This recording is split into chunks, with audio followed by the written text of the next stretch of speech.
Seja muito bem-vinda, seja muito bem-vindo ao meu podcast Caminhos de Cura, lições de um cirurgião oncológico e robótico para mulheres no combate ao câncer. Eu sou o Dr. Alex Bruno, eu sou cirurgião robótico em câncer, formado pelo Instituto Nacional de Câncer, e eu faço cirurgias para recuperar meus pacientes, para curar e controlar o câncer, mas acima de tudo, o que eu opero é gente. E o que eu gosto mesmo, de verdade, é ajudar as minhas pacientes a enfrentarem o câncer de uma maneira melhor e recuperarem a sua vida de uma forma melhor. Além de prevenção do câncer, aqui eu também vou falar sobre tratamento e as atitudes e conhecimentos para vivenciar de uma forma melhor esse desafio. Então vamos juntos trilhar um caminho de esperança e de cura. Bom, o podcast de hoje foi inspirado numa vivência que eu tive há um tempo atrás. Eu tive um diagnóstico de possível câncer de mama e foi um momento assim muito difícil da minha vida, porque eu pude enfrentar a finitude e um filme passou pela minha cabeça. Nesse meio do caminho, eu entrei em contato com o Dr. Alex, que é uma pessoa muito querida, um médico maravilhoso, que eu vou depois falar um pouquinho sobre ele, e que ele me ajudou demais. E eu não quis que essa história que eu vivi tivesse sido em vão, porque me interessa muito conhecer assim, as nuances, né, assim, do ser humano, de como que o ser humano pode enfrentar esses momentos de dificuldade da vida, esses momentos de desafios, né, que todos nós vivemos. Então, o episódio de hoje é o diagnóstico de câncer, como superar o medo e ter força na jornada. Então, é com muita honra, alegria, que eu chamo o Dr. Alex Bruno, oncologista, cirurgião robótico e uma das pessoas mais assim especiais que eu já conheci, porque é uma pessoa extremamente atenciosa, uma pessoa que vê o ser humano como um todo, e uma alegria muito grande de ter você aqui. Mas eu queria que você se apresentasse. Fala um pouquinho sobre você, o que você faz. Ô, Patrícia, olha, primeiro eu quero agradecer pela sua generosidade de me trazer aqui, de me escolher, pelas palavras também. E é muito linda a sua ação no seu podcast, trazendo informação para as pessoas, trazendo realmente o que há de melhor. E realmente eu queria agradecer, primeiramente. E eu sou o Dr. Alex Bruno, eu sou cirurgião oncológico, eu sou cirurgião robótico. Eu formei no Instituto Nacional de Câncer, no Rio de Janeiro. Aí morei 3 anos no Rio de Janeiro. E realmente aprendi muito sobre o câncer nesses 3 anos que eu morei aí. E terminei em 2012. Desde lá para cá, são quase aí 15 anos aí tratando só de pacientes com câncer, exclusivamente. E realmente, né, esse tempo todo, né, eu trago aqui, não só no meu consultório em Vitória, no Espírito Santo, mas no meu canal, né, no Instagram, nas redes sociais, uma visão sobre o câncer, não só em prevenção, mas também sobre tratamento e enfrentamento do câncer. Então, eu fico assim muito feliz porque realmente está conectado, né? O que a gente vai falar aqui hoje está conectado muito com a minha missão. Obrigado de novo. Obrigada a você.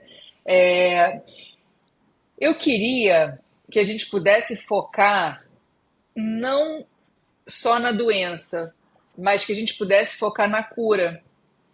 Porque eu entendo que essa história, né, do diagnóstico do câncer, ela pode servir como lição para muita gente, não só para as pessoas que já tiveram esse diagnóstico e que deram positivo ou que deram negativo, mas para todas as pessoas que buscam uma superação, buscam força para seguir algum desafio da vida que, enfim, que a gente eventualmente a gente passa. Mas eu queria começar entendendo como que funciona como funcionam as etapas do diagnóstico. Por exemplo, Quando a pessoa recebe o diagnóstico, no primeiro momento acontece aquele desespero, né, que a gente fica sem chão.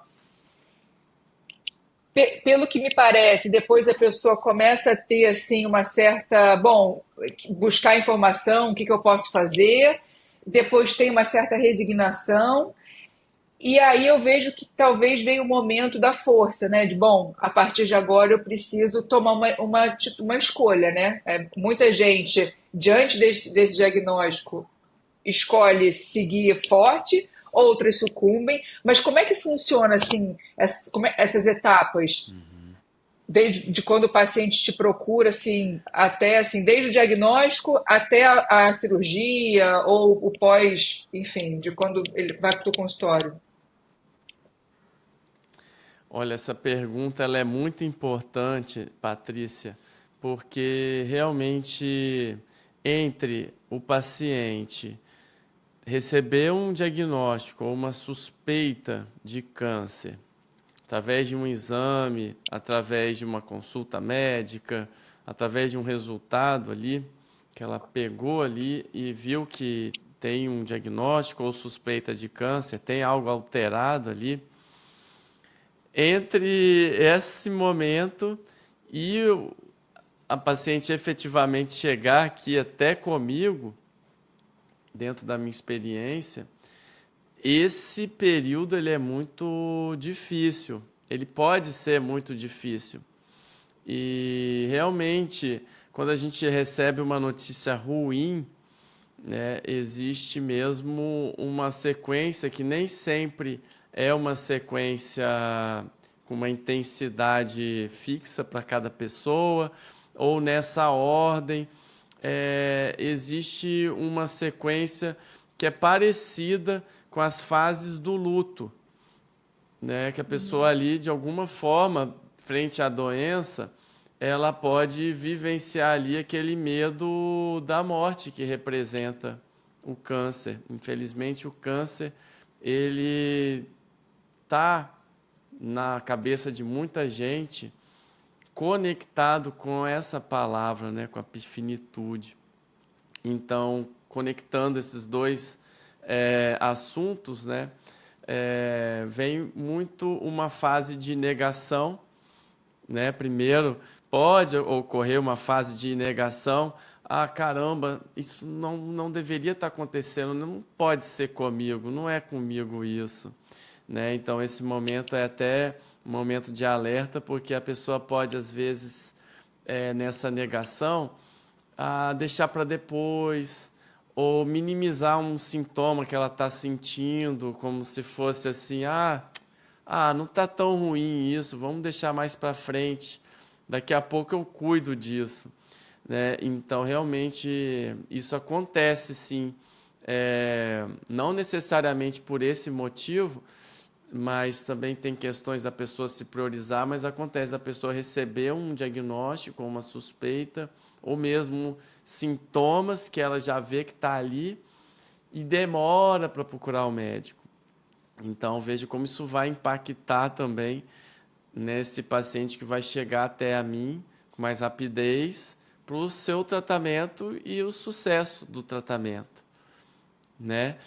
E falando aí mais um pouquinho das outras fases que podem ocorrer ou não, tem a ver com uma raiva que pode acontecer. Caramba, por que isso aconteceu comigo? Caramba, mas eu faço, tenho meus bons hábitos, né? Por que será que isso está acontecendo, né, comigo, apesar dos meus bons hábitos, né? Ela pode também ficar assim triste, né? A pessoa pode ficar triste. Caramba, se sentir desolado, né? De se sentir assim, de alguma parte, né? Ela vai se sentir ali mesmo sem ninguém para ajudá-lo, né? Isso também acontece. Outra coisa é a pessoa começar a negociar. Poxa, eu vou trocar aqui meu hábito. Meu Deus, se eu fizer isso. Começar a conversar com Deus. Mas é quando ela aceita, né? Vem a fase da aceitação, né? Repito que isso não acontece com todo mundo, mas isso é real, né? Essas fases emocionais são reais. Mas só quando a pessoa aceita é que ela realmente vai ali e vai marcar efetivamente o próximo passo, vai pedir ajuda para alguém para vir na consulta com ela, ou vai pedir liberação do trabalho para realmente dar sequência. Você entende que o câncer ele é um reflexo do estilo de vida da pessoa? Porque eu lembro que você até tinha mencionado, quando a gente conversou anteriormente, acho que são 6 elementos, né, que ajudam a pessoa a desenvolver mais o câncer. Aí seria legal, você citar quais são esses 6 elementos. Com certeza, Patrícia. Então a gente pode pensar, né, já que qualquer pessoa pode ter câncer, é verdade, mas o que a gente tem que lembrar é que essa doença, apesar de poder acometer qualquer pessoa, ela não surge assim do nada ou aleatoriamente. O que a gente vê é que 10% dos casos de câncer são alencados aí com fatores genéticos hereditários, ou seja, 10% dos casos, de uma forma global, o câncer tem relação também a uma predisposição genética hereditária herdada do pai ou da mãe, daquela pessoa ter ali mais chance do que as outras de ter um câncer. Isso existe, mas só 10%. As outras 90% dos casos de câncer são o que a gente chama de câncer, que é as causas esporádicas de câncer, que são mesmo relacionadas a fatores do ambiente que essa pessoa vive, dos Uau. seus hábitos, do seu estilo de vida, com a sua alimentação, com o que essa pessoa viveu ali, somado à sua idade. Então, um câncer em si é uma célula que, dentro daquele tempo ali de vida dessa célula, né, do nosso corpo, né, existem trilhões de células do nosso corpo, e aquela célula acumulou mutações dentro do seu DNA a ponto desse tumor se formar, né, formar uma célula cancerígena que pode ou poderia ser atacada pelo sistema imune e aí combatida e eliminada e nem virar um câncer. Então veja como o nosso sistema imune também combate o câncer. Veja como a gente mantém um sistema imune, nosso sistema imune saudável, ajuda a prevenir o câncer. Então, é multifatorial, como eu estou falando. Então, essa célula que ali escapa desses mecanismos de defesa do corpo, forma ali uma célula capaz de se multiplicar, se dividir e se espalhar pelo corpo. Esse é o câncer, né? Então, para ele se formar, então, para essas mutações todas acontecerem, tem a ver então com todos os nossos hábitos de vida, a própria idade, né? A maior parte dos casos de câncer ocorrem depois dos 60 anos, em pessoas idosas.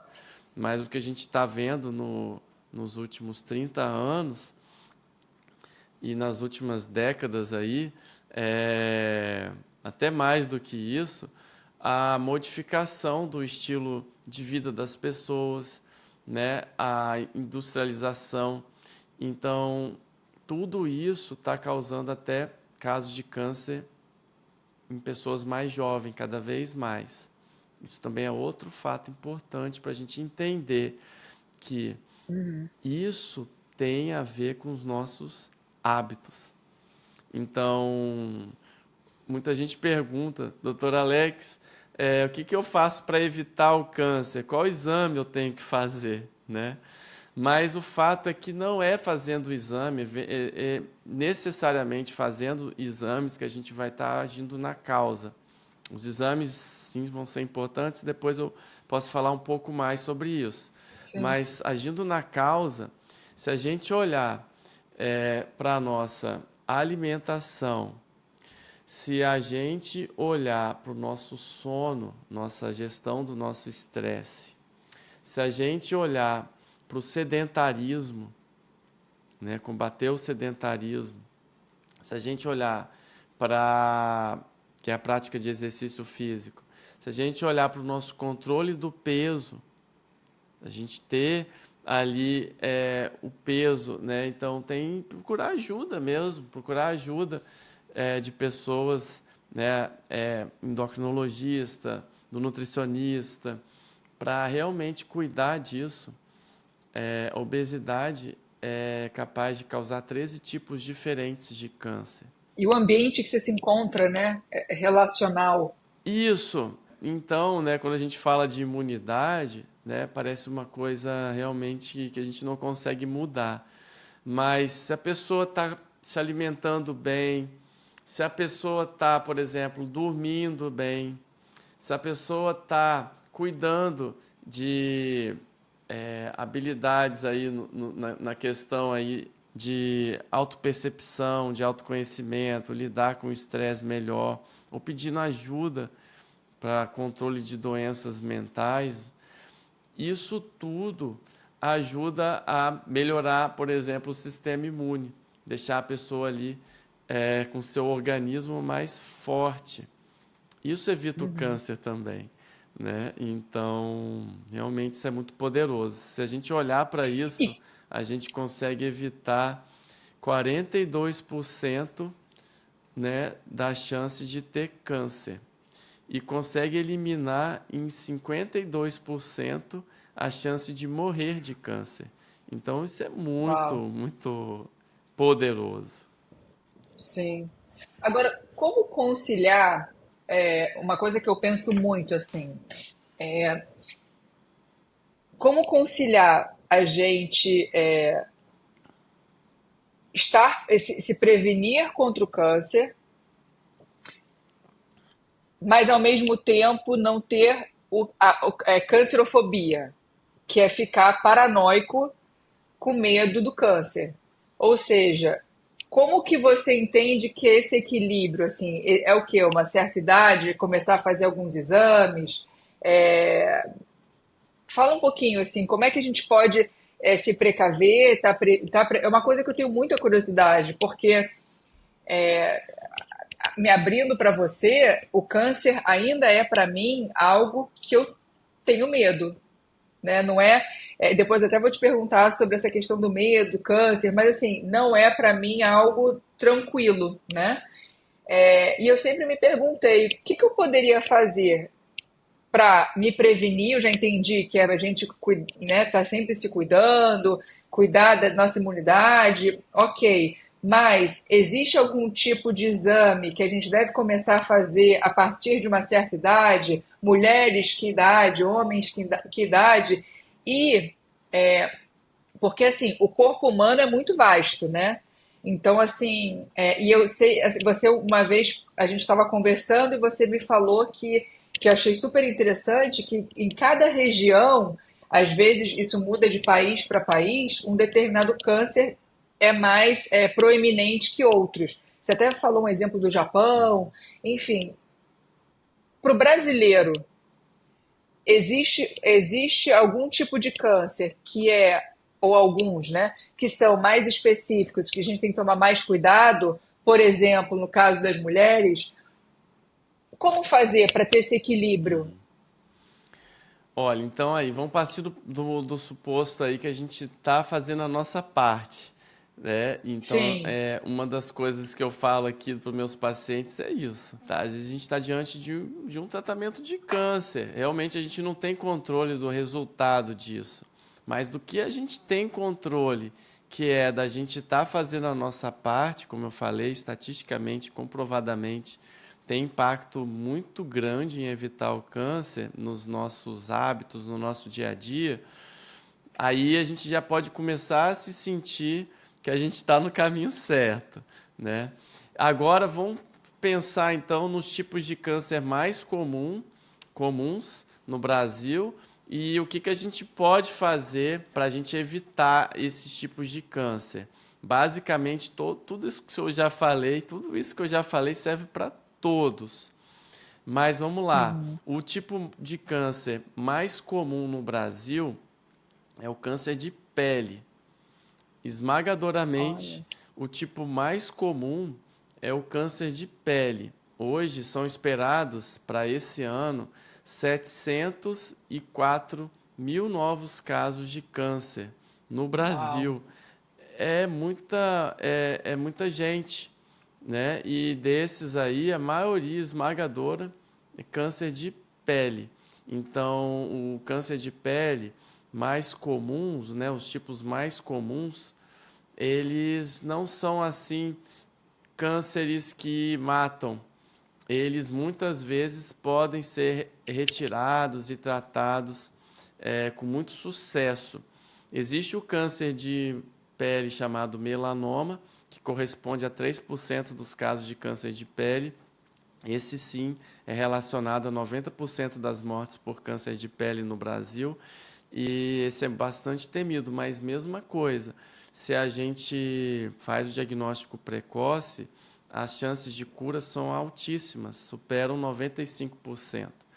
Então, para prevenir o câncer de pele, então, a gente precisa tomar hábitos aí de diminuir a nossa exposição ao sol, entender que realmente a exposição ao sol ela precisa ser aí moderada desde a infância. Então a gente que é pai, a gente que é mãe, a gente tem que cuidar dos nossos filhos, porque eles por si só não vão querer passar protetor solar ou não vão querer ter algum comportamento assim de prevenção, porque eles são crianças, eles não sabem.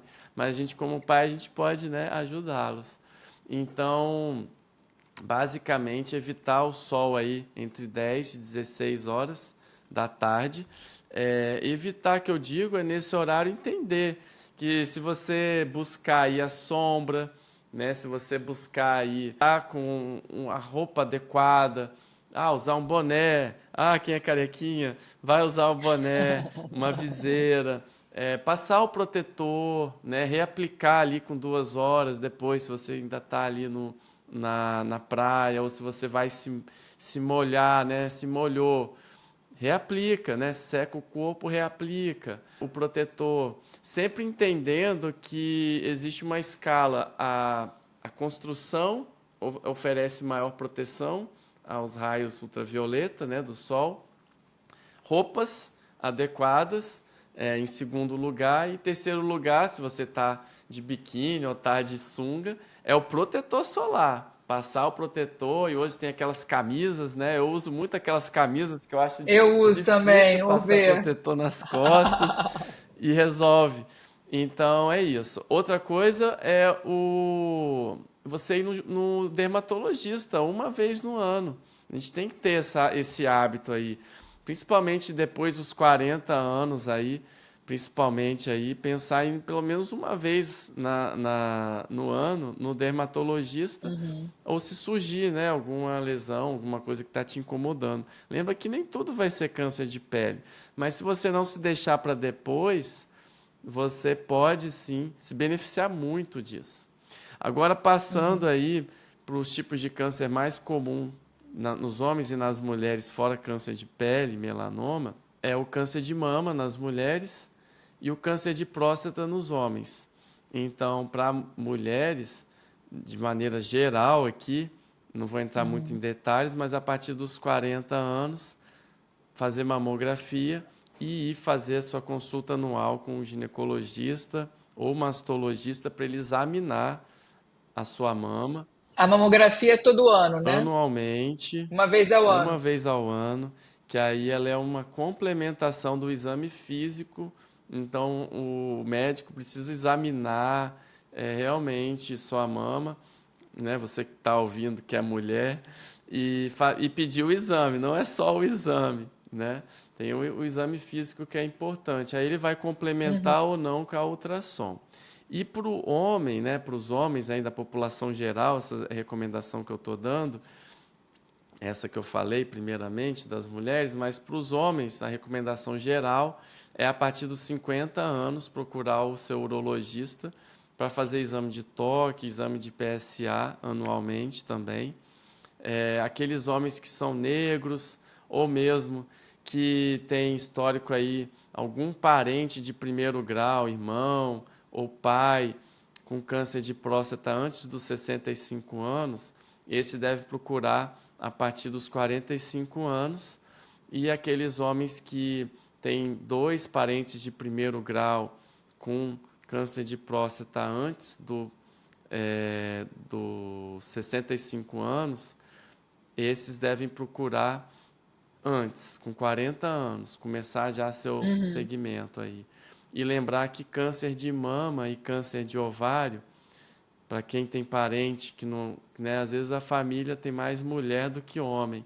E tem casos ali de câncer de mama e câncer de ovário na família. Também precisa começar mais cedo aí, por volta dos 40, 45 anos. Não é para alarmar, mas é para ter o cuidado. E assim por Mas, diante. mas, por exemplo, eu tenho 42, né? Então, se eu fizer anualmente esse exame, né, da mamografia e tá em dia com a minha ginecologista e tudo mais, o câncer ele não pode surgir do nada e em um período de um ano ser avassalador que possa chegar e falar, olha, Patrícia, infelizmente não tem cura. Não é também assim, né? Como é que funciona assim É, a evolução do câncer no corpo humano? é isso, Patrícia. Então, você acaba de descrever um caso de exceção, sabe? E que é marcante. Existe, né? A gente sabe que pode acontecer de uma hora para outra, né? Alguém ter um diagnóstico assim de uma doença tão avassaladora, de uma coisa que realmente pode ser mesmo implacável. Mas não é comum. Isso é exato, mas como como essa situação ela é muito impactante, ela é muito ruim, negativa, a gente Uhum, acaba absorvendo isso, né? Sem querer a gente absorve uhum. isso e o fato é que realmente está fora do nosso controle totalmente. O que está no nosso controle, que é a realidade, o que a gente vê que faz diferença, que salva vidas, é isso que eu falei. Desses tipos de câncer mais comuns, né, como eu falei, próstata, como eu falei, mama, se você, além de estar se cuidando, por isso que a gente falou primeiro naquelas coisas mais poderosas que são o nosso dia a dia. Sim. E se a gente está se cuidando e está fazendo os exames direitinho, de rastreamento, que são exames feitos antes mesmo da pessoa sentir, que são feitos Uhum. exatamente para a pessoa descobrir um câncer quando ele não é visível ao exame físico, esse câncer ele é altamente curável. Então, mesmo tendo uma suspeita, isso pode gerar muito estresse, mas aí está a função do médico, né? E por isso aqui eu falo que entre esse período aí que você está aguardando um exame ficar pronto, você está aguardando ali a definição do quadro todo, se você cola no seu médico, né? Você tem um médico de confiança, e aqui eu consigo fazer isso aqui com as minhas pacientes. Porque realmente algumas vezes acontece delas estar aqui acompanhando o câncer e aparecer uma coisa num exame. E você tá ali, eu tô ali com ela dando suporte, entendendo, racionalizando, né?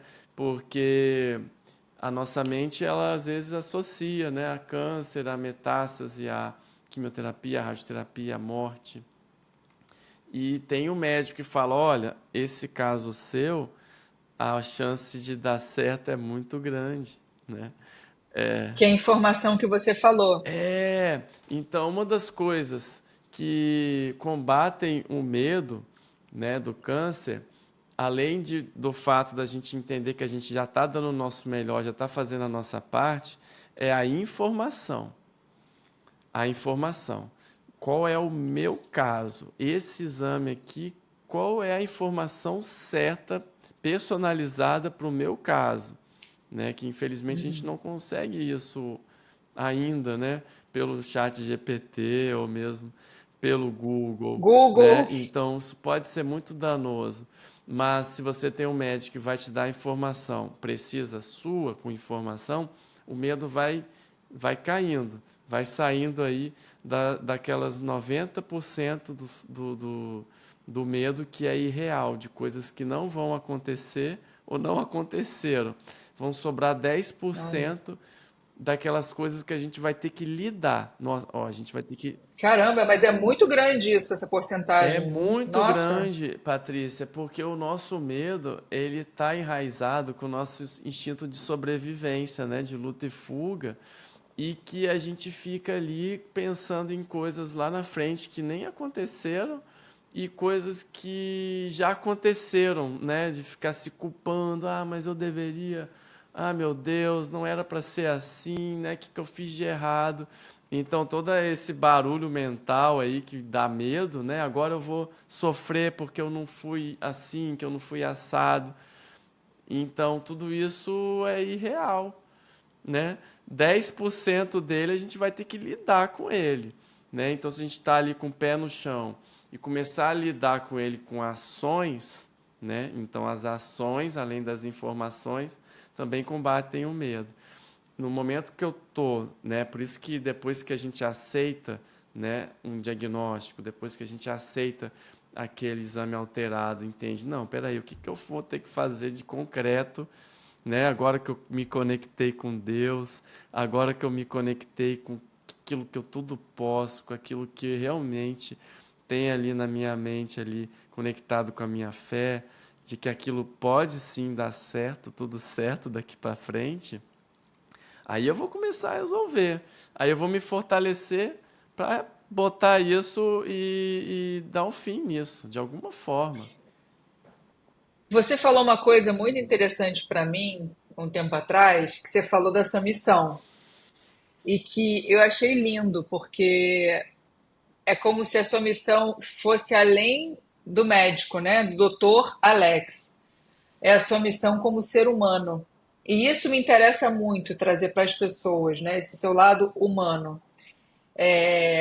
Eu achei muito bacana porque você trouxe a experiência, né, de que você sente como uma missão não só ajudar as suas pacientes que o diagnóstico se confirma, mas também ajudar as suas pacientes no caso do diagnóstico que não se confirmou. Porque não pode ser em vão, né? O que a gente passa na vida não pode ser em vão, por algo é.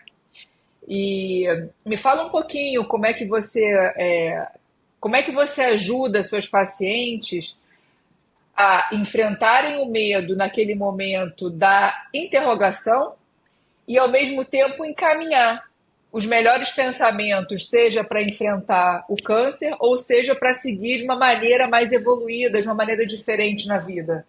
Então, conta um pouquinho pra gente como é que é esse trabalho que você faz. Então, Patrícia, a grande coisa é que eu mesmo, quando criança, quando adolescente, eu tive parentes meus, né? Meu avô, um tio que faleceu muito novo de câncer. Eu tinha, sei lá, 12 anos. E foi bem difícil, né? Então aquela história, nossa, surgiu um caroço, né, na barriga, aí operou, aí voltou, ah, então vai operar de novo, ah, não, não vai poder operar, ah, vai ser quimioterapia. Caramba, aquilo ficava na minha cabeça, sabe, Patrícia? E outros pacientes, né, que parentes meus que tiveram câncer, outros ficaram curados, graças a Deus, né? Então eu ficava naquilo na cabeça, caramba, por que que isso aconteceu, né? Por que que com ele ali, o médico falou que não podia operar mais? Ah, por que que, né, o outro ficou bom, né? Aí eu ficava com isso e vinha o medo de novo, né? Muito medo. Então, assim, eu já fui também alguém que tinha muito medo do câncer, muito mesmo. E aí eu fui fazer medicina, depois eu fiz cirurgia geral né? Eu terminei aí a medicina em 2006 na Universidade Federal do Espírito Santo. Depois eu fiz cirurgia geral na Santa Casa de Belo Horizonte, 2 anos. E eu, médico, cirurgião geral, tinha um baita medo do câncer, né? E ali na minha residência também tinha ali enfrentado pessoas ali que eu cuidei com Uhum. câncer, né? Nessa minha formação toda. Até aí já tinha cuidado de alguns pacientes com câncer e aquilo me deixava muitas dúvidas. E quando eu entrei no Instituto Nacional de Câncer em 2008, fui fazer cirurgia oncológica, fui aprender, fui entender o que que a gente fala para um paciente quando ele tem chance de cura. O que que a gente fala para um paciente quando o caso dele é um caso de controle, não de cura, mas que tem controle, tem chance de viver muito, tem chance de viver bem. O que a gente fala para um paciente que não tem mais jeito? O que eu vou fazer com um paciente que eventualmente eu não consigo reverter? O que eu vou falar para a família?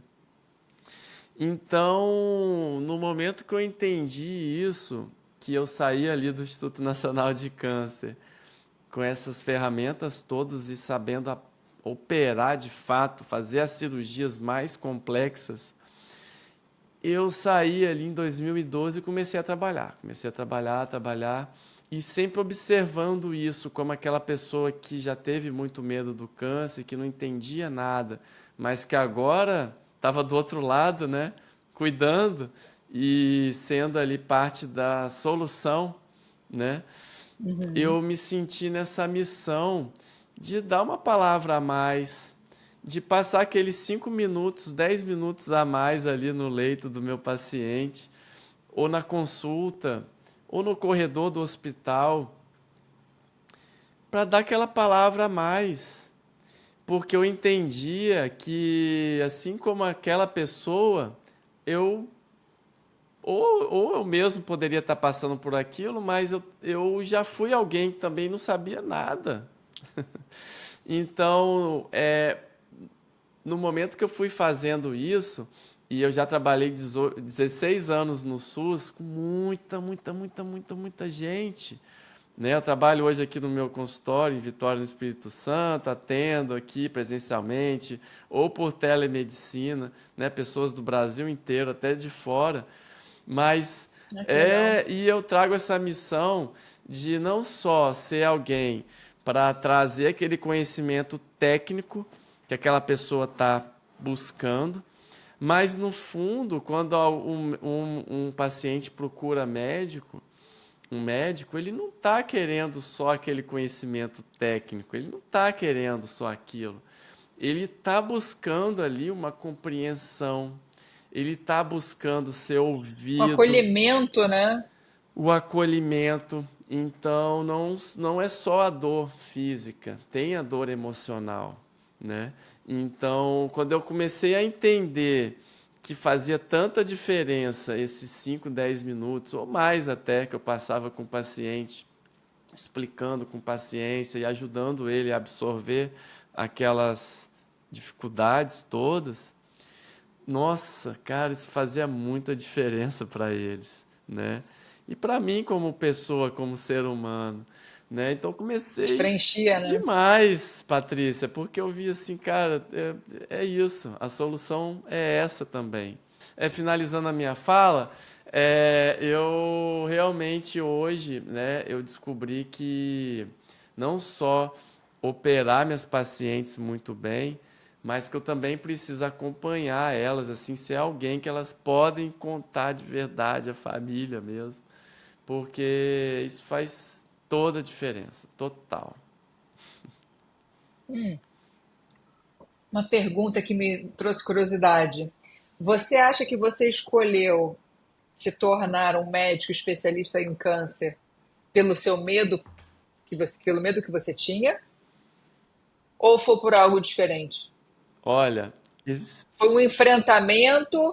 Foi um tenho medo, então eu vou ver qual é? Me deu curiosidade. olha, eu acredito que é acima disso até, assim, que eu não consigo explicar. Porque Uau! eu acho que eu explico isso através da espiritualidade. Porque realmente eu não consigo explicar. Porque se a gente fosse pensar, né? Alguém com medo iria repelir, né? Iria fugir, né? Isso aqui tá me incomodando. Então, eu sempre quis ser cirurgião. Desde criança, eu sempre quis ser cirurgião. Gostava de atividades manuais, né? De fazer coisas. Né? Minha mãe falava, meu filho, você vai ser cirurgião. Mas, no fundo, é, esse buscar ir por ser médico, né? Eu sempre falo que a pessoa que vira médico, realmente ela é uma pessoa, ela passou por uma transformação muito grande. Né? Então, assim, aquela primeira vez que eu fui no anatômico, né? Aquela vontade de desmaiar, aquela vontade ali, né? De passar mal. A primeira vez que eu fui assistir uma anestesia, eu passei mal. Primeira vez que eu fui assistir um parto, eu passei mal. Olha, Né? Cheguei lá no plantão no domingo, doutor, eu sou doutora, eu sou Alex, eu estudo na UFES, acadêmico, já estou no nono período. Você deixa eu acompanhar aqui e tal? Não, pode acompanhar, meu filho, pode ficar vindo. Aí, ó, vai ter um parto agora, vem cá ver. Aí eu nunca tinha visto o parto normal. Eu tô ali na sala e quando vê começa a passar mal, tem que sair da sala. Aí eu ai, sentei assim, eu, sensacional. caramba, como é que eu vou ser médico assim? Como é que eu vou ser cirurgião desse jeito? Mas aí no outro plantão eu fui de novo. E fui de novo, Enfrentando seus daqui a pouco eu medos. tava fazendo parto também. E é isso, Olha, eu acho que depois que a gente descobre a nossa missão e a gente entende que aquilo também tem o preço e a gente topa pagar esse preço e a gente não vai desistir, que a gente vai persistir, não tem para onde correr, né? Não tem para onde correr. Então, assim, nessa minha experiência toda, né? Eu vejo que se é algo que está no seu coração, que está te pedindo, está te chamando, não importa o que seja, né? Tem a ver sim, né, com aquela coisa, não, peraí, deixa eu tentar descobrir isso e tal, né? Tem esse desejo todo que você falou aí também, que eu acho que teve a ver também. Mas se aquilo tá te chamando e você não desiste, é isso, você chega. agora, como lidar com uma.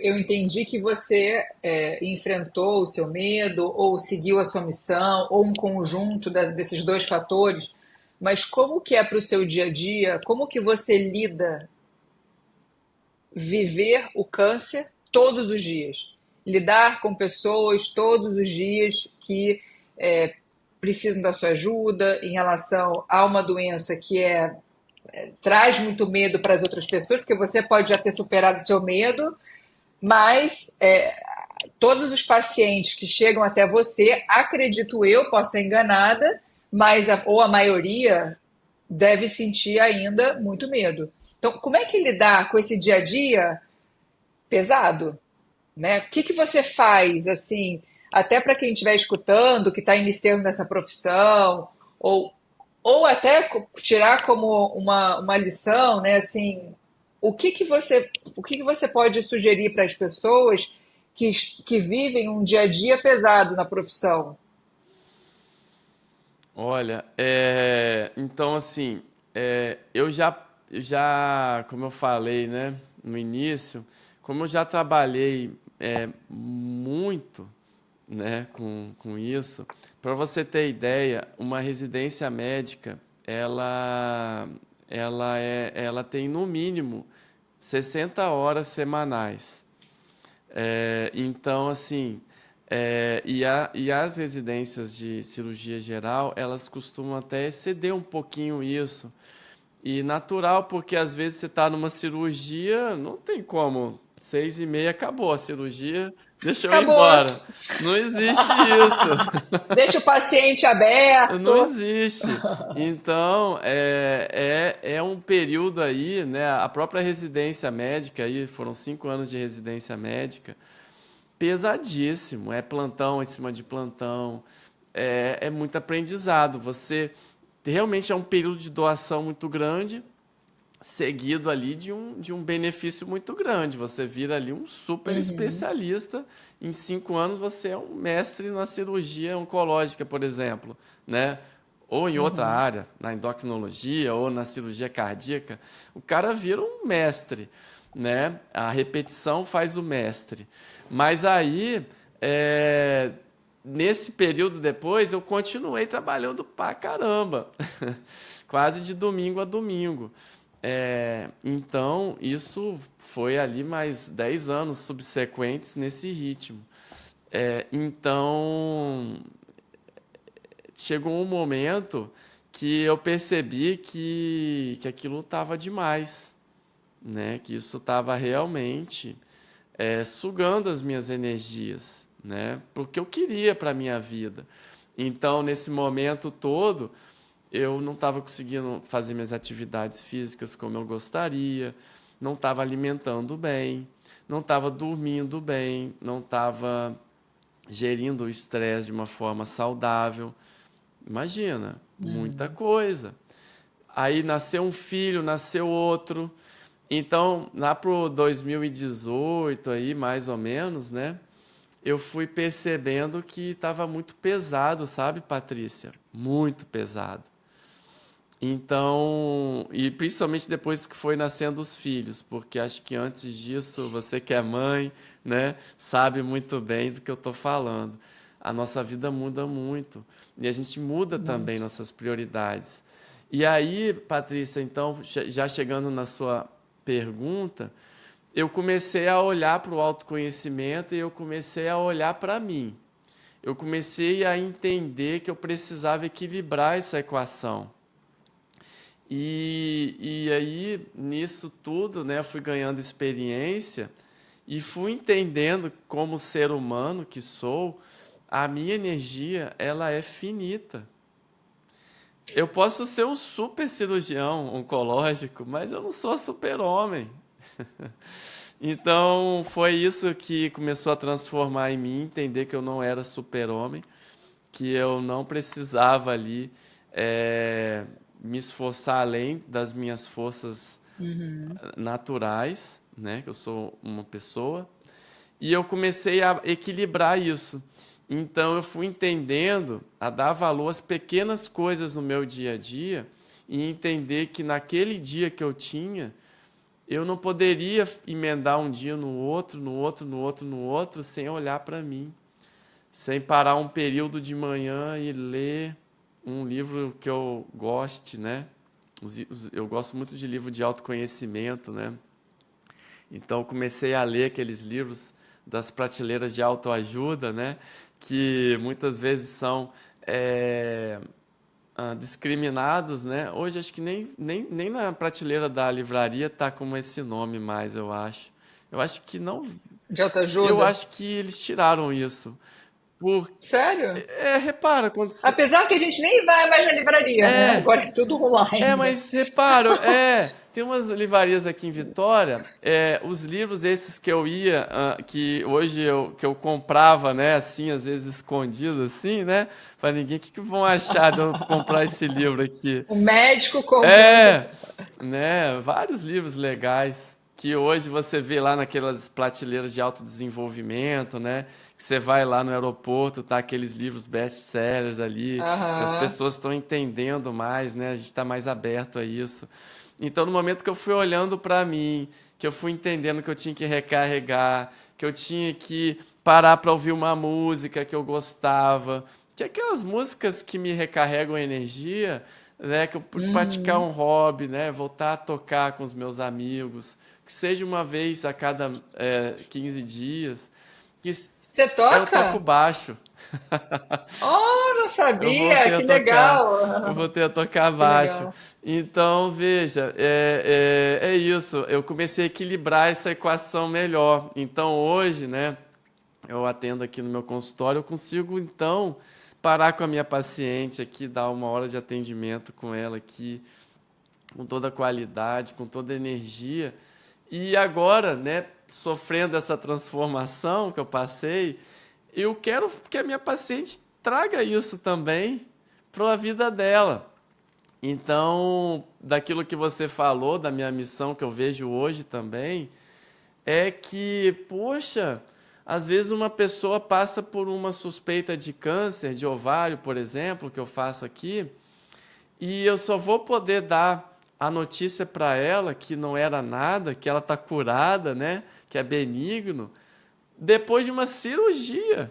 Depois que eu levei ela para uma Caramba. cirurgia que ela fez pré-operatório, que ela fez vários exames, que ela veio aqui 2 ou 3 vezes, que ela foi para a cirurgia, que ela, né, fez. Então, qual é o meu papel aqui de estar do lado dessa paciente para amenizar tudo isso que essa pessoa está passando, para que ela passe isso melhor, para que ela chegue ali na cirurgia, ela me veja que eu estou ali, né, veja ali meu sorriso ali antes da operação, né, eu estar presente ali. Que não é difícil, você tem Ah, um sorriso vasto, obrigado. lindo, tá sempre, você fala sorrindo. Amém, obrigado.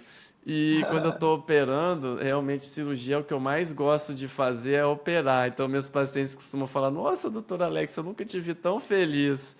Que realmente Ah, é o que que está legal. conectado com a minha vocação. Então, e chegar ali no final e falar que deu tudo bem, eu preciso ali, antes de que aquela pessoa volte ao piloto automático da vida, dar aquela mensagem para ela: olha, por que você não pega esse susto, então, que deu tudo certo, para transformar a sua vida? Veja como nesse período você passou a olhar para os seus familiares como um recurso e não como uma interferência. Olha como você passou ali a se amar mais, a ser menos exigente consigo mesma. Olha como você aí deu uma diminuída no ritmo de trabalho e não aconteceu nada. Você sobreviveu e deu tudo certo e não alterou tanta coisa assim. Veja, você pode voltar à sua vida e praticar um exercício físico, tornar a sua vida mais equilibrada, né, emocionalmente, né? Então, se você está passando por algum problema emocional, se você não está dormindo direito, repetindo receita para dormir, por que você não vai então? Separa um tempinho para ir no médico, para ir no psicólogo, né? Então, realmente, Patrícia, isso virou uma missão para mim, realmente, essa busca primeiro, né? Caramba, o que que eu tenho que falar para esse paciente? O que que eu falo para esse paciente? Então, essa pergunta sempre teve comigo. O que que eu falo para esse paciente aqui que acabou de receber o Aham. diagnóstico de câncer? O que que eu falo para esse paciente aqui que não sabe o que fazer com essa questão, às vezes, que a gente entende que não é tratamento mais que pode reverter o câncer, mas tem o amor, tem o carinho das pessoas, tem os médicos que ainda podem Uhum. aliviar muita coisa. Então, veja, tem muita coisa para fazer. Então, a nossa missão de médico, nesses momentos mais difíceis, ela precisa crescer. E aí eu fui buscar também o coaching, né? Um coaching criacional do Jerônimo Temel, né? Que realmente é um mestre para mim hoje. Muita coisa do que ele ensina, do que ele fala, encaixa direitinho com o que eu preciso falar para os meus pacientes. E eu já fiz processos de coaching com uma coach, né, a Claritia Boeira, que é coach criacional, né, que é mesmo aluna, né, e hoje trabalha junto com o Jerônimo, né. Ela é minha coach atualmente. Então, do momento que isso fez muito bem para mim, me ajudou a reduzir o atrito da minha vida e a ser uma pessoa melhor, eu comecei a levar isso para os meus pacientes, né? Então, hoje eu faço não só as consultas aqui médicas, as cirurgias, as reflexões todas durante os meus atendimentos, né? Isso me mudou como médico, mas eu também paro para fazer uma sessão de acompanhamento, em que eu uso o coaching criacional do Jerônimo, para realmente ajudar nas reflexões do paciente, né? Hoje mesmo, antes da nossa conversa, que eu estava atendendo um paciente aqui nesses meus acompanhamentos com câncer de intestino, que operou o intestino, ele Nossa, já passou, né, pela cirurgia, né, já esteve aqui comigo como paciente, né, já passou por o processo da cirurgia, mas hoje ele terminou o tratamento e eu estou acompanhando, ajudando ele nos pequenas coisas do dia a dia, né? São coisas que simples legal. que, afinal, depois de um tratamento de câncer, a gente descobre que são coisas simples, né? É isso. Agora é interessante assim, como que diante de um diagnóstico, né, ou diante de um momento assim de dificuldade maior na vida, parece que as coisas decantam, né? As coisas pequenas perdem totalmente o seu valor, né? A gente começa a ver a vida de uma outra forma. E aí depois a vida vai acontecendo e parece que a gente volta para o automático, né? Interessante assim, né? Agora, o que você poderia dizer para uma pessoa que está escutando a gente, que está passando por esse momento, né, de ter o diagnóstico de câncer? O que você pode dizer para trazer força para essa paciente? Olha, Ou para essa pessoa que está escutando a gente? eu gosto muito. Eu vou falar sobre duas coisas que eu acho que são poderosas. Uma é a palavra esperança. Então a gente sempre quer ter esperança, né? A gente, caramba, será que o meu caso tem esperança, né?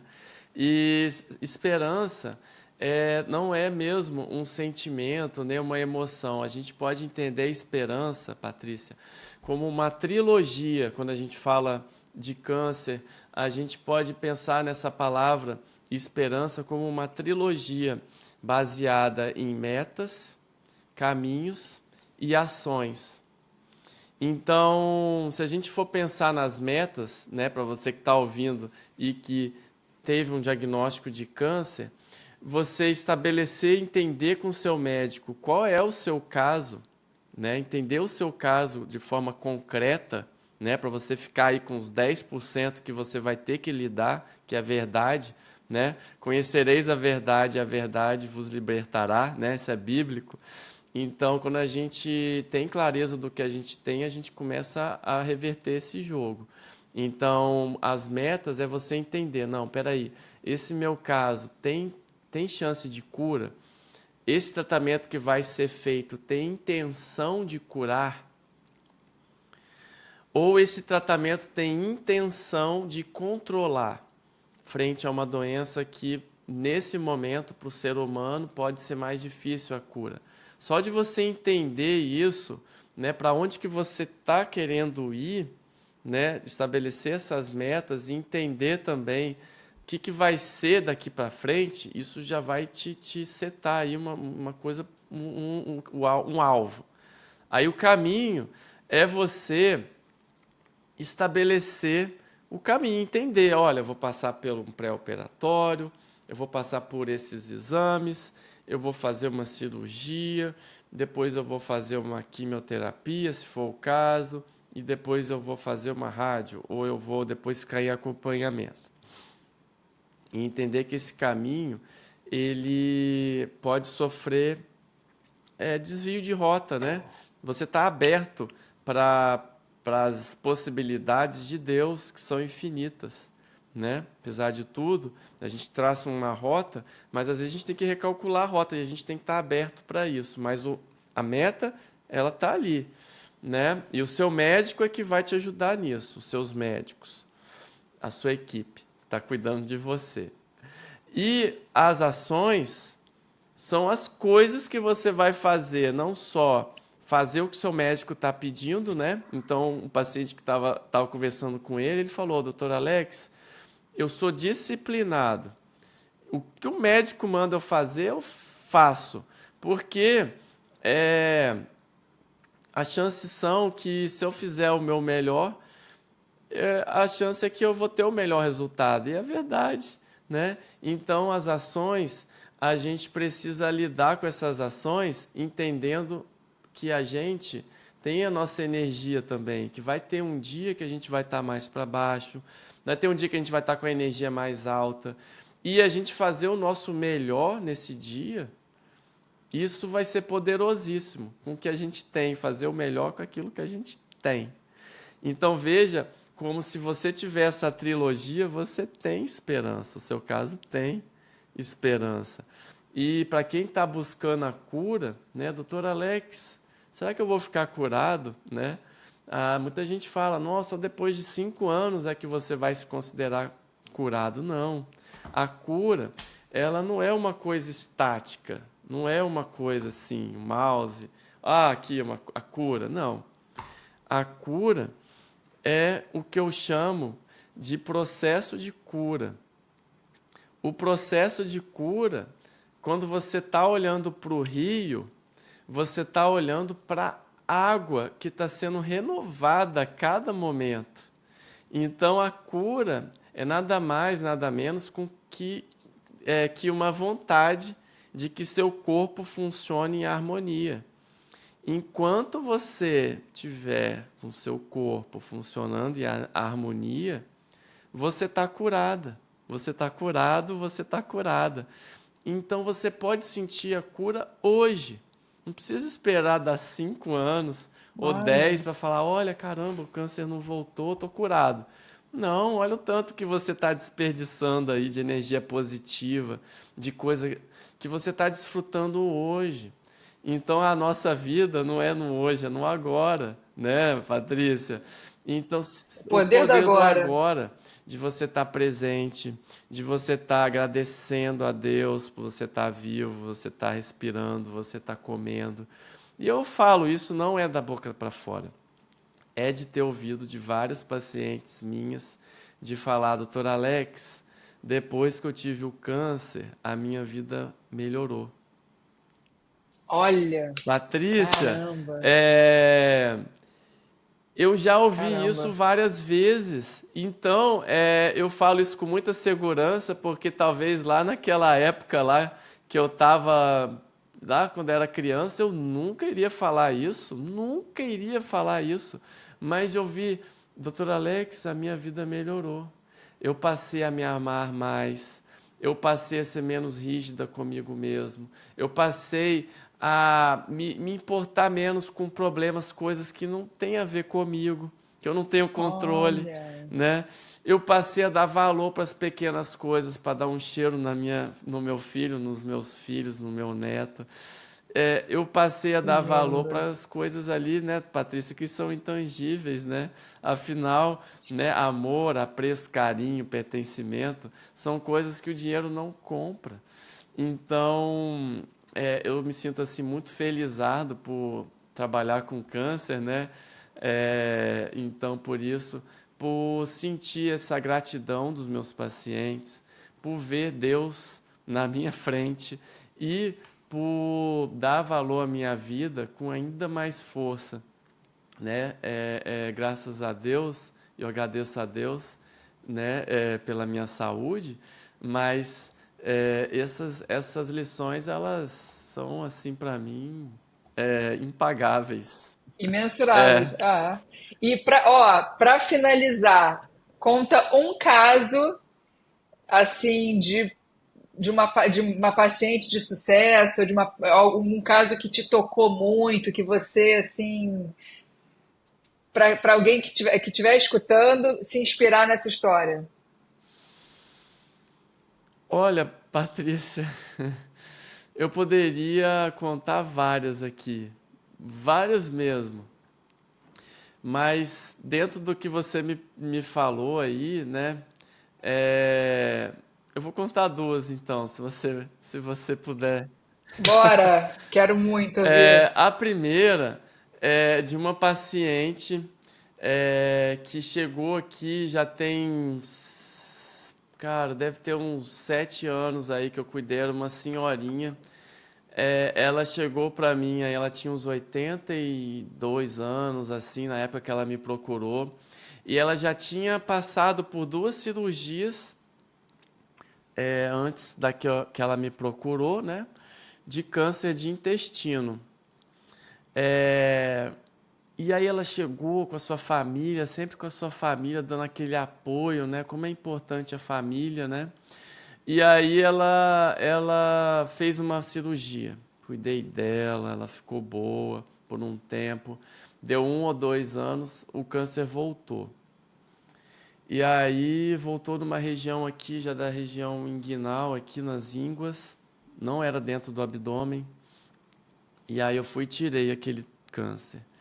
Ela ficou mais um tempo internada, afinal era uma paciente idosa, né? Já tinha ali uns 84 anos nessa época já.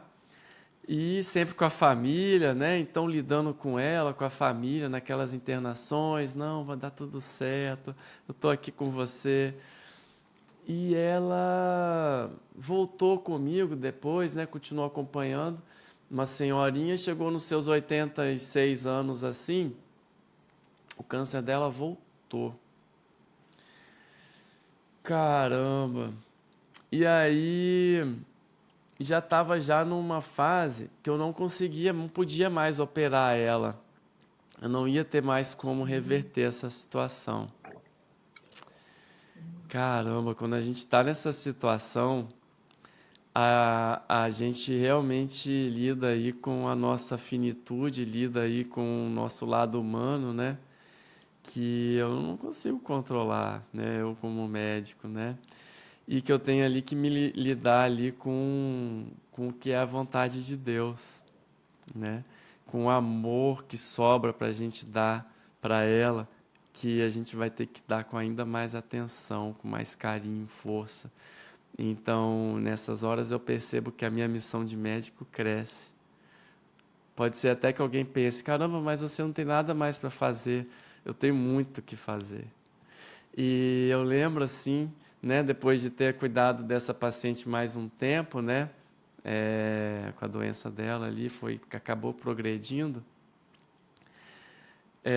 Da última vez que eu vi ela, né, essa paciente, ela eu lembro dela saindo da porta assim, ainda andando, ainda assim, com a família toda naquele amor todo. Ela chegou, doutor Alex, só o amor constrói para a eternidade. Eu nunca mais Nossa, esqueci esse dia, eu nunca mais vi essa paciente. Mas assim, isso vai ficar aqui para mim gravado eternamente. E agora nessa história que eu estou contando para vocês. Então, gente, cuidar de câncer, lidar com câncer, não é sobre morrer, não é sobre você ficar triste e chorar o tempo todo. É sobre viver, é sobre você dar a volta por cima, é sobre você dar uma lição também de coragem, de atitude e de amor para quem está ali ao seu redor, né? É sobre você ter um porquê que você está fazendo isso, né? Por que que aquela paciente passou por todo esse tratamento todo, se não pelo amor dos seus familiares, se não pelo amor à vida, né? Se não pela vontade de viver, né? Por isso que a gente está aqui hoje gravando esse podcast, eu acredito muito. Então, é muito doido isso, porque na verdade eu não tinha pensado sobre isso. Eu acho que talvez o maior medo do câncer seja o medo de deixar os seus, né? São dos vínculos, porque não é só sobre você mais, assim, né? Assim, existe. Eu acho que talvez o medo do câncer seja algo que não é nem se estenda, mas seja prioritariamente voltado para esse vínculo familiar, efetivo, né, de você abrir mão dos vínculos mais importantes da sua vida, né? é indescritível, né? Aí a gente entra Ah, naquela parte, né, da nossa conexão, né, com o que a gente acredita, né, com o nosso legado que a gente vai deixar nesse mundo, né? Então, pelas palavras dessa paciente, né, só o amor constrói para a eternidade, né? Então, essa linda essa paciente vai frase, viver para linda. sempre. Ela vive na minha fé para sempre. Que lindo, que lindo. Obrigada, obrigada, muito, muito obrigada. Você tem mais alguma coisa que você gostaria de falar? Alguma coisa que a gente acabou não abordando? Eu acho assim também que existem também muitas histórias de felicidade, né? Muitas histórias de sucesso do câncer, né? Então, eu falei que ia falar duas histórias. A segunda história Verdade. é da minha paciente que chegou aqui com já pelos seus 56 anos, ali por ali, já tinha passado pelo câncer há 10 anos atrás, já tinha tirado a mama, já tinha feito quimioterapia, radioterapia. Poxa, imagino que essa paciente já passou, né? E ali, 10 anos depois, ela teve um diagnóstico de câncer de ovário. E esse câncer já espalhado no seu abdômen, caramba. Imagina o filme que passa na cabeça de um paciente desse, né? E chegou aqui para mim, no meu consultório aqui, com as suas duas filhas médicas e que não tinham casado ainda. E aquela situação toda, eu examinei essa paciente. Ela chegou aqui após ter sido operada, feito uma laparoscopia diagnóstica, um tratamento. Basicamente, ela fez só uma biópsia, na verdade. E eu vi essa paciente, vi as imagens, vi ela aqui. Eu falei: olha, a gente vai ter muita fé aqui nesse tratamento, né? Passei as metas, passei os caminhos e começamos com as ações. Como eu falei, essa paciente tinha esperança. Então, eu comecei ali, fez quimioterapia, voltou aqui para mim e ela falou: doutor Alex, será que eu vou ver minhas filhas se casarem? E Ai, aí, é... por que não? Por que não, né? Se isso for da vontade de Deus, por que não?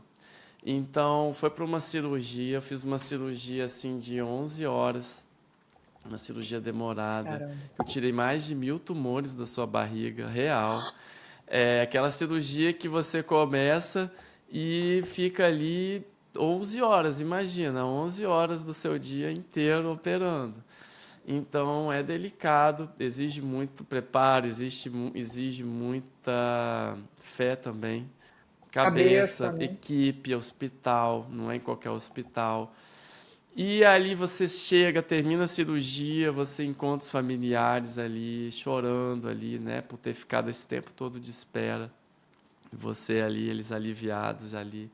Passa 3, 4 dias no CTI, mais um tempo internado, vai para casa e vem, vai para quimio de novo, vai para tratamento de manutenção para essa paciente. Essa paciente hoje, após 2 anos, não tem nada, não tem câncer em lugar nenhum. Essa paciente, outro dia ela me mandou uma foto, ela mora no interior de Minas, né? Ela veio aqui operar comigo, voltou, e ela me mandou uma foto ela em cima da árvore, assim, ó. Sabe? Ai, que lindo. Ela lá em cima da árvore e bateu a foto. Eu, caramba! E aí, para completar, né? Eu participei dos casamentos das filhas.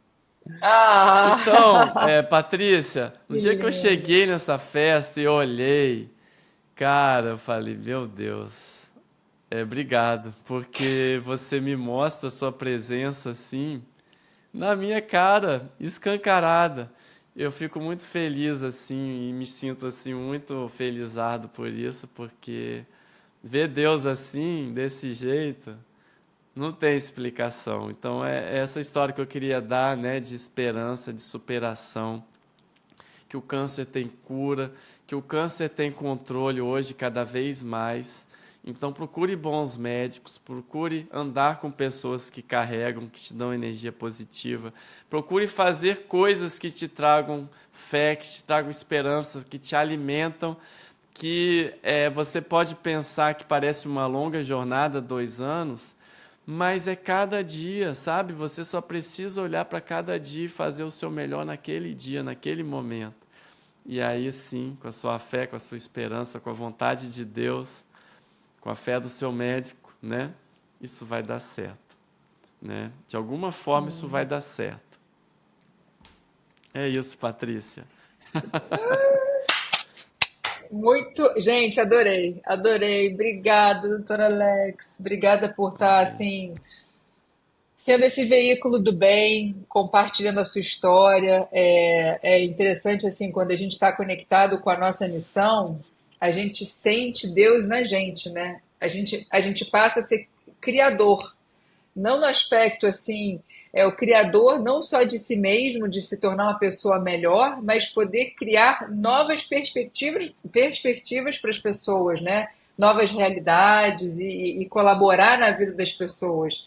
Então, eu, assim, em nome das pessoas que estão escutando, obrigada pela sua generosidade, pela Amém, sua alegria, amém, pelo ser humano maravilhoso que você é. amém. Adorei nosso bate-papo. E a gente vai se ver por aí. Vamos ver se a gente faz outros podcasts pela frente. Bora, Patrícia. Olha, foi um prazer estar aqui com você. Sucesso para o seu podcast. Já estou aqui Obrigada. preparado para ouvir e eu fico assim muito feliz aqui. Gratidão assim enorme e tamo junto. Conte comigo.